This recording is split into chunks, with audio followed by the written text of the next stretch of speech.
Okay, so this is going to explain the idea of what we call end product inhibition. Okay, so end product inhibition. All right.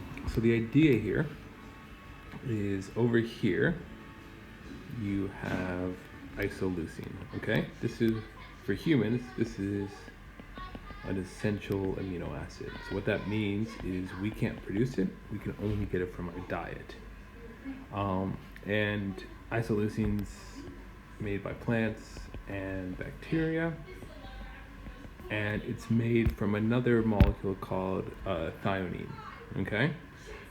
So the idea here is that there's a series of chemical reactions. Okay.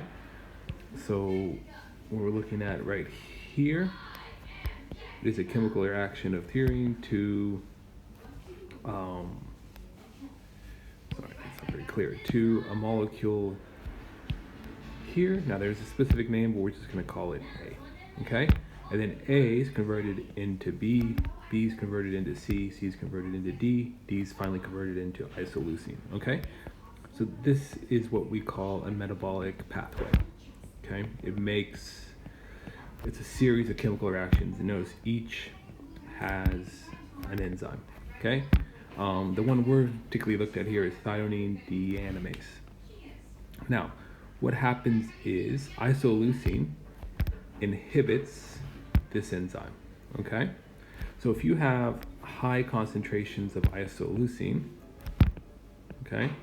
So high concentrations of isoleucine, you basically inhibit this molecule. It acts as a non-competitive inhibitor. Okay? Now if you think about that for a moment, it makes sense, because if you have a whole bunch of isoleucine, why would you want to keep on making more? For the cell, it's a waste of energy and resources. So when the concentrations are high here, this is more likely to be inhibited because there's more isoleucine, so there's a higher chance of the inhibitor binding with the enzyme. Okay? So eventually that isoleucine gets used, it's made to make proteins, whatever, and the levels go down.